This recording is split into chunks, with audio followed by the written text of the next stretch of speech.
everybody. How's everybody doing? I hope that most of you are having a better day than I am in this city right now, for obvious reasons.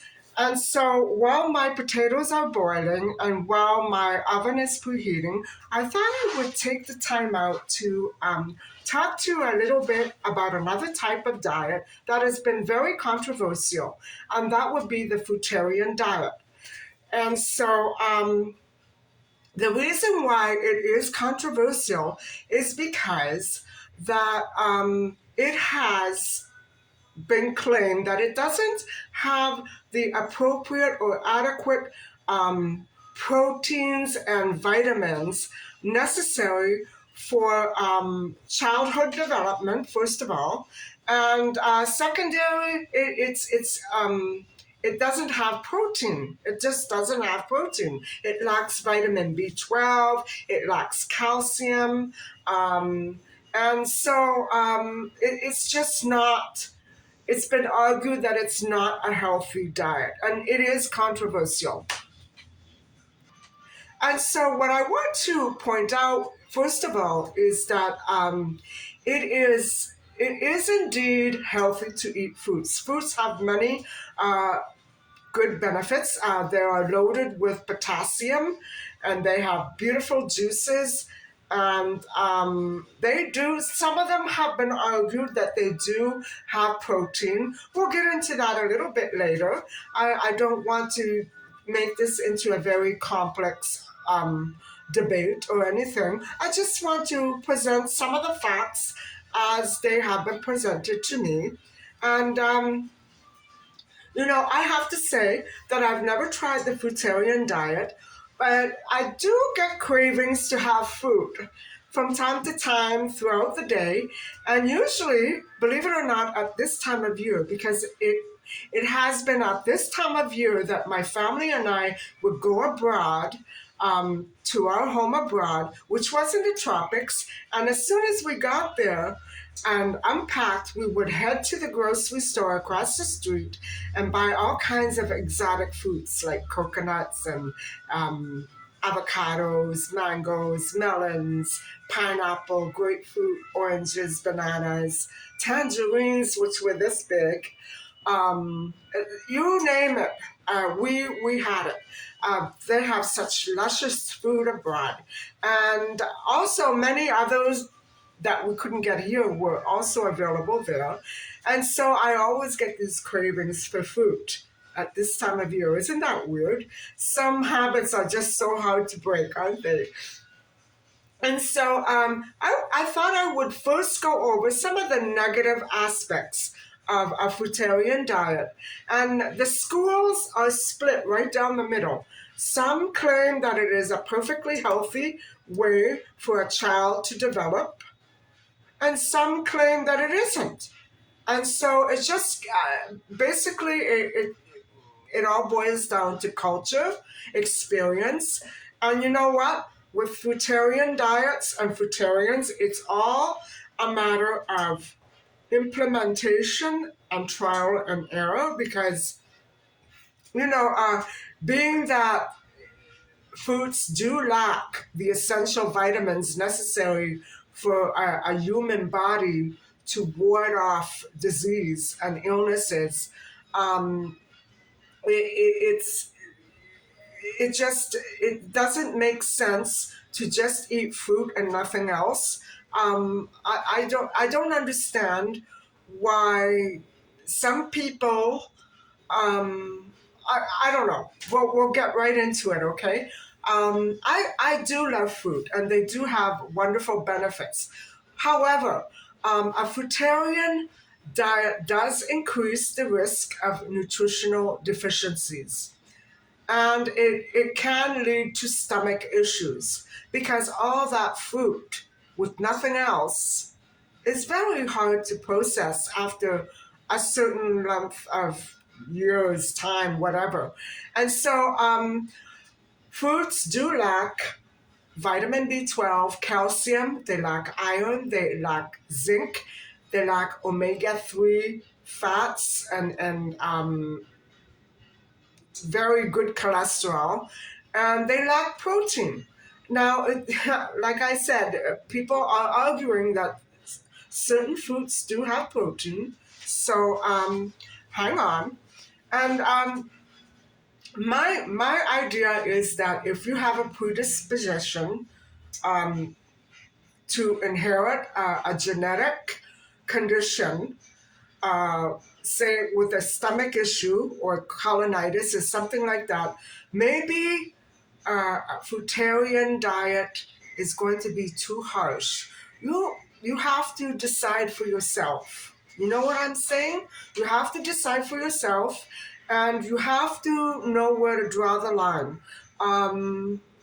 Like I said, it's trial and error. And I do know a real case YouTuber. It's a real case study. I won't mention the name, but I will talk about it later, which proves my point, or what I think could be my point, because I don't know much about this, that it can be very hard on your stomach and it can leave you weak and vulnerable to illnesses, and have your body attacked by maybe certain bacteria. There's all kinds of issues with it. Anyway, there are certain arguments that a fruitarian will uh, fall back on in order to support their choice of lifestyle. And so some of them are ethical, some of them are cultural, some of them are spiritual, some of them are economic, some of them are environmental. Some of them include imagined health benefits. And whether or not they really are imagined or do exist is going to be a little bit difficult, because fruitarianism is relatively new, in my perspective, um, as we know it, because of the simple fact that the hunt and gathering period has long since gone. And so the people who lived throughout that period and ate fruits and seeds, they no longer exist. But the lifespan was much shorter then. So I don't know if it's related. Now, so the fruitarian diet consists of two staples: fruits and nuts and seeds. There are no proteins derived from fruits. However, there are some sources of oils and proteins from the nuts and seeds. So that sounds yummy to me. And so I don't know what it is, guys. Every time I stop the video, it doesn't start recording again. I guess I made an error. I had to re-record. So I would stop it and show you my recipes, but I think I'll go continuing for here, and I'll show you the recipe later on. So anyway, getting back to the arguments for and against the fruitarian diet. Okay, by the fruitarian's perspective, often it's a case of ethics. And so some of the fruitarians have been making what seem to some people eccentric claims about the fruitarian diet. And one of them is that it is very inappropriate and improper to eat seeds from a fruit or a vegetable because they contain future life. For instance, in nuts and seeds. Guys, okay, essentially that's accurate, but who the heck thinks like that? When you bite into an apple, do you think, no, this is a mortal error? And no pun on the apple, but that can't be what Adam and Eve were all were all choked up about. It can't be. What I'm saying is nobody thinks like that anymore. In this day and age, especially, It's not a crime to bite into something with seeds. It's just not. But I can see the issue. But that's really eccentric. That's really eccentric to me. However, I believe that some anorexic people will use anything to get away from eating food. I know because I've done it myself. Um, so, another claim is that to eat anything like meat or vegetables or bread or dairy is wrong, and you can't eat plants that spread seeds unless it is when it's being eaten. I don't get that. I know that there's something there that's right, but I'm not seeing it. I'm not understanding exactly what that concept is. I can't grasp it fully, if you know what I mean. And so another good one, and I like this one because it involves a scholarly mind. And a lot of fruitarians, and I know that this one YouTuber would fit into this category. A lot of fruitarians um, imagine a utopian past, and there was a utopian past, guys, in Africa. People worked communally together, and they farmed before money was invented. They farmed, they grew. It was one big party. So I hear.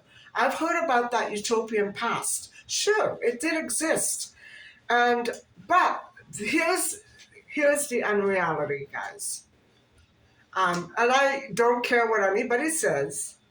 Even if you isolate yourself, and I know this is what fruitarians and other eccentric foodies are doing.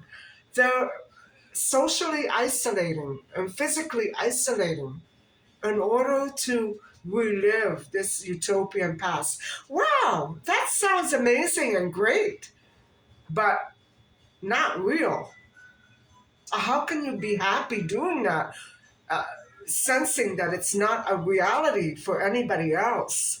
And so the past that I am referring to is the past that predates agri- ag- agrari- agrarianism. That's the word, and agriculture.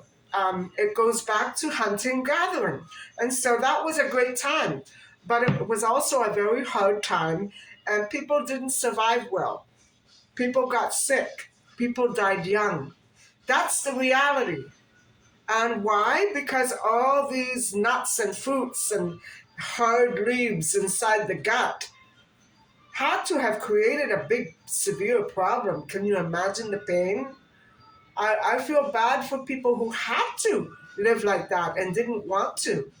So, it's part of this theory, um, this eccentric theory, being followed out of guilt. I mean, you can't change the past. What people didn't know back then could save our lives now. You know what I mean? And so I'm sure that many hunter-gatherers would have preferred meat and potatoes and not nuts and berries. I wish we could ask one of them. I'm very sure that if they had our diet, they could never go back to that. There, I said it. And I'm not trying to defend um, people who eat meat or meat eaters. It's not a matter of taking sides, it's a matter of logics. Um, I don't see any reality in any of these claims. Although I see the train of logic, I don't see it as being real or important. So, another strange motivation um, is the desire to expel excess toxicity from within. Now, guys, okay, yeah, that one I can live with that one because, but not permanently.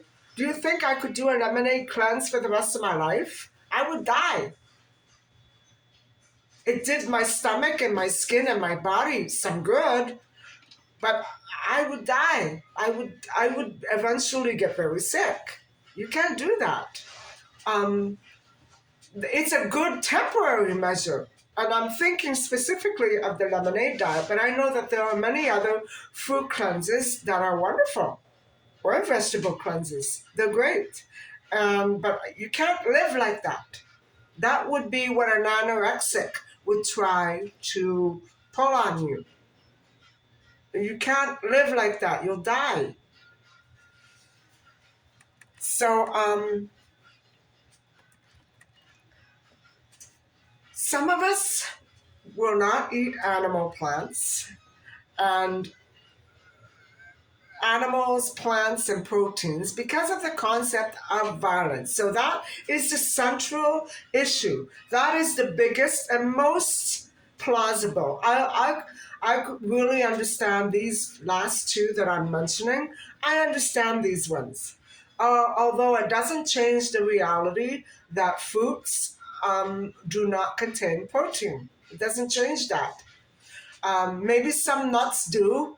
I think that omega fats in some nuts, they do exist. However, which ones they are, I haven't researched that yet. So, it leaves us with a very divided society, doesn't it? And so it's very controversial. There's a stigma. Remember, I was talking about the stigma the other night about meat eaters. Well, it's also vegetable eaters, and now it's food eaters. So there's a stigma around all kinds of foods, and there's no need for it. You eat what you want, but if you have an unhealthy or a deficient diet, your body will let you know. Whether you like food or not, your body is going to tell you to stop it and get with it. You know what I'm saying? So, anyway, my issue with all this controversy is this. Given my own health experiences last year, I liked eating animal protein. I didn't eat a lot of it, but I ate it. I ate it a few times a week, a few times a month, mostly chicken. And I got sick, guys. I got sick. It wasn't for me. I'm not saying that chicken shouldn't be eaten every day. I'm not saying that.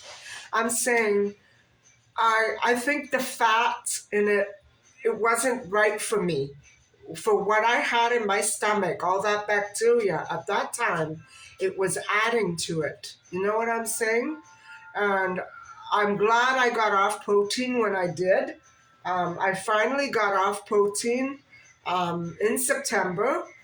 I was off and on, mostly off throughout the summer, but you can tell when you're feeling better. And I've said this in other vlogs.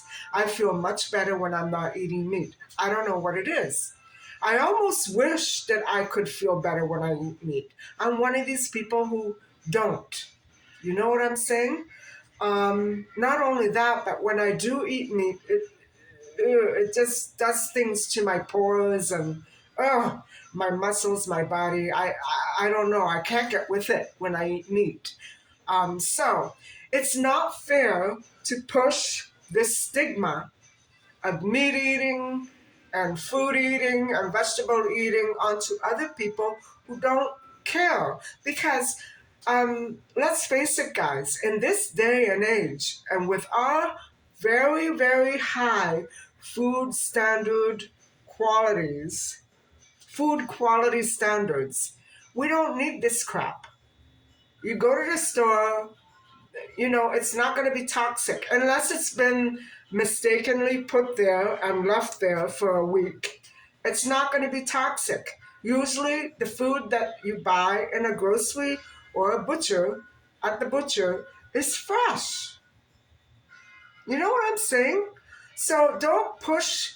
I don't understand I understand when people try to rationalize, like I do. My stomach didn't feel good with protein. That's enough for me.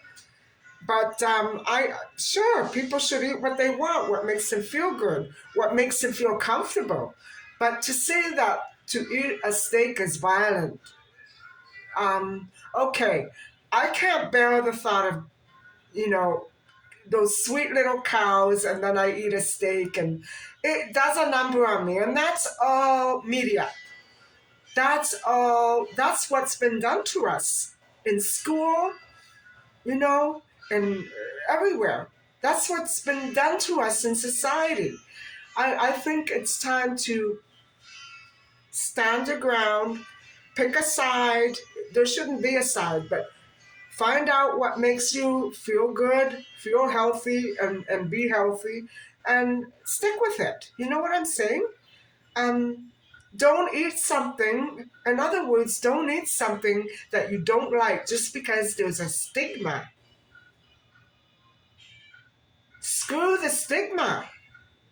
You know, for sure, sometime down the road, I'm gonna go and get a hamburger. And lately, I've heard A&W is a place to be. So, um, you know what I'm saying? Okay, technically, it's you're not murdering a cow; it's already gone. But no, I understand that. I understand that you have a hard time coping with them. Many people do. I cannot cope with the idea of eating lamb. I can't. I can't. Not after I played with it at the butcher. No. I was 6. I didn't understand why it was there. You know what I mean? I vlogged about it when I went to see my old childhood neighborhood back in August, September, and I told you guys the story. And I cussed him out. I cussed out the butcher and I said, I'm not coming back here. What did you do to my lamb? But, I know now that, of course, it must have been hysterical for them.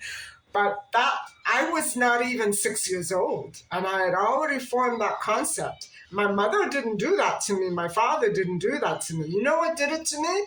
All those animal fairy tales, Charlotte's Web. Oh my God, guys, and George the Pig, whatever.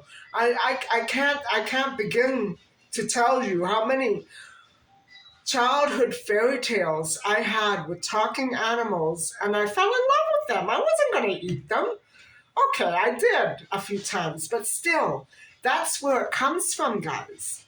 That and studying history in high school and university, and I'm saying that's the way it should be. You should be old enough by then to make up your own mind about the food that you want to eat, but don't do it to a point where you get sick.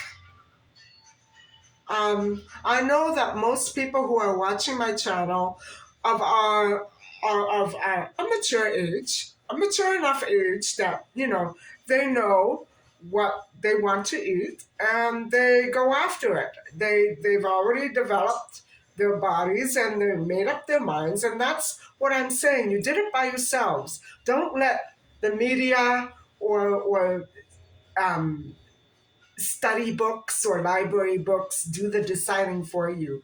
Sure, there's a controversy. Sure, there are debates. But, I think there are good and bad points for all diets all around.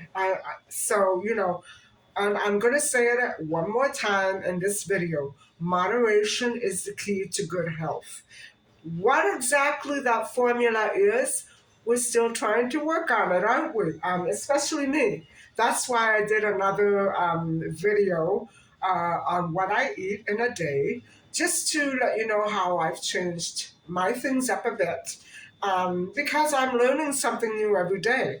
And so, you know, um, so all these little theories that fruitarians come up with, okay, they're very modern, they're very eccentric, they're pretty bizarre, and they're kind of out, they're illogical.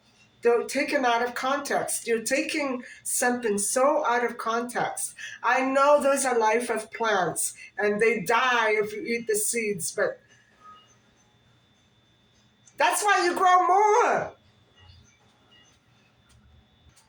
However, there is one pressing concern that I think does have a lot of validity in the arguments that fruitarians do put forth, and that would be the one about pesticides and other environmental toxins found in everywhere: plants, fruits, livestock, you name it.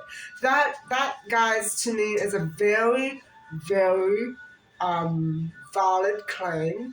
And I think that one, I give it a thumbs up. More so than the killing of all that livestock. I mean, I would be able to live to as long as I can, as ripe an old age as I can, without anybody ever having to kill a cow.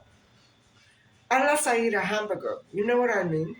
But I don't think of it that way. I guess I'm bad, I'm mean, I'm evil.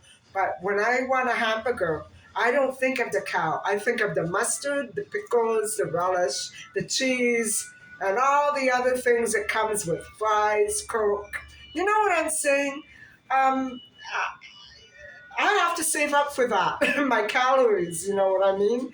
I have to save up for that experience because I don't want to repeat it every week. Um, Not that one and not Church's Chicken either because I love both of them. Oh, I love hamburgers and Church's Chicken, Kentucky Fried. Okay, stop it. Um, so I guess what I'm trying to say is that sometimes the um, the fruitarian diet can be appealing because it's ideal. It's ideal because you're not doing it. It plays a number, it wreaks havoc on your stomach, guys. I think that in order for you to be able to take a few weeks or a month or so of a fruitarian diet, you have to be as strong as a bull. You have to be really, really, in good shape with your stomach. Um, and you know what? I think maybe some of the stomach issues that I've had in the past, and especially after the lemonade cleanse, that all that running to the toilet, that had to have been me not eating the right things. Uh, I'm not talking so much junk food, but I'm saying maybe not enough foods with protein in it because I never knew that beans could have both protein and starch. I thought just starch. But no, they do have protein. And I used to ignore them. After I got off the vegetarian program, I started ignoring them. And then I didn't eat meat, so I was only eating vegetables. And it's a wonder why I eventually, when I added more stuff to my diet, I got sick. So don't play around with your tummy. It's not fun to get over a real illness. And so, you know, it's very restrictive. It's more restrictive than a vegetarian diet or the starch solution. It's very restrictive, guys. It's for somebody in uh, a jail cell with maybe a fruit tree growing inside of this window. I don't know how else to describe it. I mean, food is so delicious and wonderful, but to restrict and limit yourself to that, okay, sure, there's figs and dates and nuts and bananas and this and that, but you have to draw the line somewhere. You can't keep doing that. You have to add other things to your diet and make sure that give yourself a chance to survive. You know what I'm saying?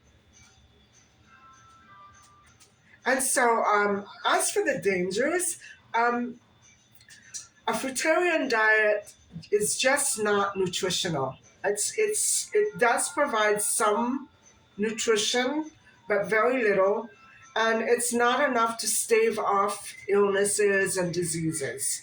So you need protein and vitamins for that. And so another thing is that fruitarians have to constantly be testing one food with another and seeing what makes them sick and what. Why would anybody want to live like that? Um, and so fruitarians also have to supplement what they're lacking with supplements and vitamins in pill or powder form and protein powders as well. So, guys, it all comes down to this. Do you want to take it in a pill or do you want to eat it? You know, that's it. And so I thought I would take some time, just a little bit of a brief case study about another YouTuber who moved to Peru with his family. Actually, he got married and then went on to have two beautiful children with his wife over in Peru. And it was a beautiful, guys, he's vlogged about this. It's all online. And maybe many of you know him. I'm not going to mention his name because I respect his privacy. And he is kind of like a private person. But he hasn't uploaded in at least a couple of months, a month. So it could be that he's gone away somewhere. And let me explain what happened. So he lived there with his wife for something like several years. And then eventually they came back to USA. And what I didn't understand was that, they had a beautiful place in Peru, way out up in the mountain. Boy, it looked dangerous to me at night. Like sometimes they had shots of the village at night. It didn't. I would have been scared, but I know it was beautiful. I'm like that. I'm paranoid. The air was so crisp and clean, guys, and he had his own fruit trees and vegetable patches. He was a vegan, raw vegan eater, and so it wasn't just fruit but vegetables as well, raw, like tomatoes, cucumbers. But guys, this is what happened to him. Um, he had such an attack of colonitis that he virtually went on the other side and was resuscitated and came back to life. It destroyed his gut. And so now he's mended. He's still on the mend. It took months and months of trying this medication and that medication. Guys, it destroyed. He said it. He said it. It destroyed his health. And he used to do live streams about why raw veganism is so wonderful, and I love it. And he had gorgeous hair. Um, you know, at the height of his health and age, he was the living example of pure health. Beautiful, guys, beautiful. But I think he took it to the extreme. And I could sense that people were trying to tell him, gee, you're so thin. Aren't you taking this too far? Oh no, but I think what it was, guys, is that he first was a normal eater and then he became raw vegan. You can't do that. You can't do that and not experience at least some repercussions.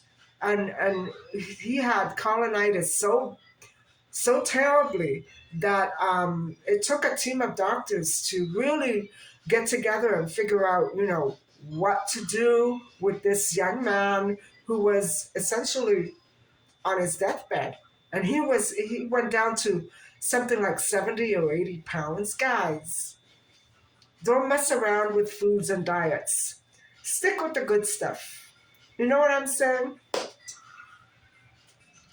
So, fruitarian diets do cause calcium, protein, iron, zinc, vitamin D, vitamin B, and essential fatty acid deficiencies.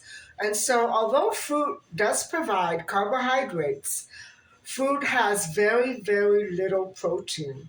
And because protein cannot be stored in the body as fat, and carbohydrates can, fruitarians have to consume enough protein daily to get by on this sort of diet because that's what happens.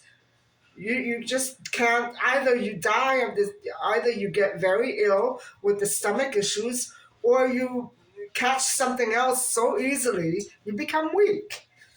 When a body doesn't take in protein, it misses all those amino acids that are essential in for making a body, for making body proteins, and that are essential for human growth and human strength. A body has tissues, and the tissues have to have some sort of substance. If you don't eat protein, your tissues are going to be, and that's what happened to my mom in the end. But although she had other complications, I tried to tell her to eat different things, and she was afraid to try it. She was in a lot of pain. So, and the doctors, of course, didn't know what would make her better, or they couldn't advise her. And so they let her wing it by herself. And it was hard, guys. If you have issues with your stomach, you will never be able to consume anything without being scared. And so I know that the lining of her stomach was really, it was gone. And so consuming fruit only without any other types of foods poses a severe risk um, of diabetes, due to the negative effect that large amounts of sugar in fruits um, will have. It will impact the blood sugar in such a way that it can cause tooth decay and diabetes. So there you go. Another concern that we should have is that food is so easily digested. Um, a body can burn through meals very quickly after food. And so within a few minutes, you're just simply hungry again. So it's not sustaining that strength for your body. It doesn't keep you satisfied. And I notice that when I eat fruit, sometimes it's not enough. By the evening, I need something more substantial. So it's true. And so, one thing that even, I've heard it from other people who have gone through this, that a side effect of all this rapid digestion, um, it sort of, it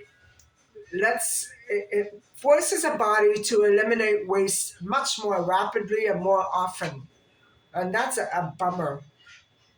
And I'm thinking of maybe if that's what my issues were this past summer, um, because I did have cravings, and that's another side effect. And I was constantly running to the bathroom, no matter what it was, it had to come out at the stupidest and weirdest times and places. And so I chalk it up to not knowing that I wasn't aware that lack of protein would do that to you. Because when I was on the vegetarian program, I always had beans and stuff like that. But lately, in the past year or so, I haven't. Once in a while. And so that was not good, guys. That was not good. And so having these issues, and I remember talking about this in a very early vlog of mine that I uploaded maybe in June, or sometime in June, I believe, talking about when my doctor was telling me that I had anorexia nervosa. And I wouldn't listen to him because I was never hungry, but that wasn't the issue. Of course, now I know that not being hungry isn't a reason not to eat. I know a lot of people say, I only eat when I'm hungry. Okay. Um, but I would get obsessed with certain foods, and I did, like apple pie, and I would crave certain foods back then, and it was disrupting my life. The feeling that I shouldn't eat. was disrupting my life. Not the eating, because I didn't eat. I'm referring to a period of time where my first boyfriend and I split off. We split up. And that really led me to examine my body weight and judge myself very harshly and realize that I put on too much weight. And therefore, that's why my courses were not interesting anymore. People were not friendly anymore, and clothes did not look right on me anymore because I was just too fat. And so it became an obsession. And so the Fruitarian meal plan, it does trigger these things as well as orthorexianervosa. And so maybe I should do a video on that too sometime, but that's more for young people. So anyway, I'll have to see what I come up with. So vitamin B12 is a bacterial product, and so it cannot be obtained from fruits. Fruitarians need to include vitamin B12 in their diet supplements. So, vitamin B12 is a very huge issue, as well as iron and zinc. And so, some nutritionists have pointed out that because it is not appropriate for children to follow a fruitarian diet, it does the diet does promote malnutrition, anemia, and other deficiencies, including protein, iron, calcium, zinc, essential fatty acids, raw fiber, vitamins, and minerals. So, um, yeah, I wouldn't force a child to not eat food, unless, of course, you're stranded somewhere and don't have access to a restaurant or a refrigerator. You know what I'm saying? You don't do that unless it's out of necessity, not for a child. If you're an adult, okay, fine, it's your life, do what you want. But a child can't decide for himself or herself. They need all the care and health and nutrition they can receive when they're a child. So like that, they can develop and grow up to be healthy. And I'm sure that many mothers who are fruitarians would probably agree. Maybe not all of them, but many.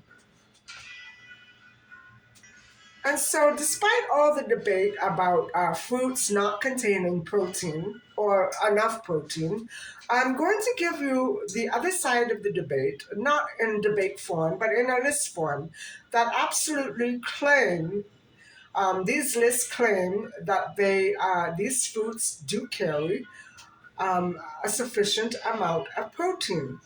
And those fruits are guavas, avocados, apricots, kiwi, blackberries, oranges, bananas, cantaloupe, raspberries, and peaches. Yummy. And because potassium is also one essential, it's a mineral, I believe, or a compound. It's a mineral. It's very essential for your body, and your body absolutely needs it. My mother lacked it, and she almost died on the spot one summer because of that. She had to be hospitalized for 3 or 4 weeks. And so potassium was potassium is a very essential. It's as essential as protein. Let's put it that way.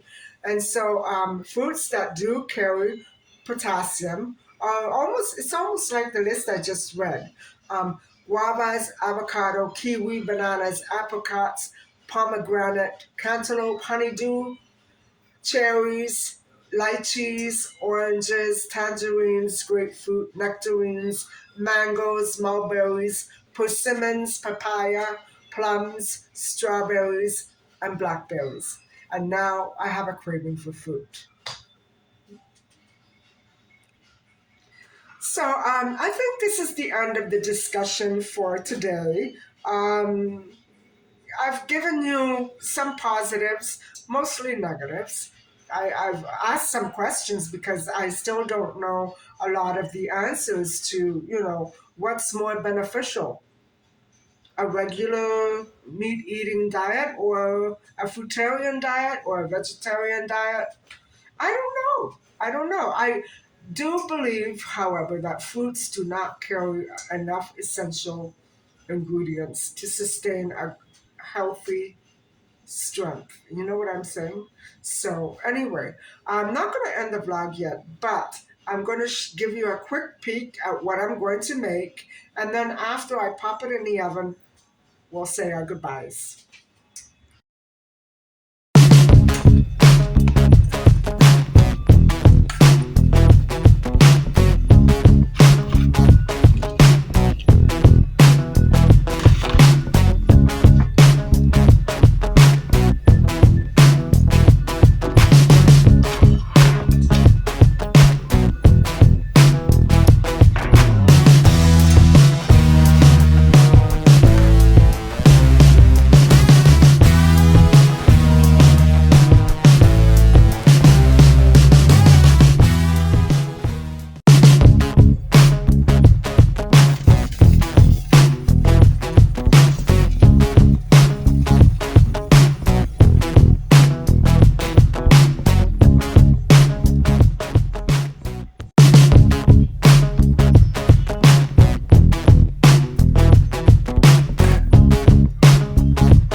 So, guys, that's it for tonight.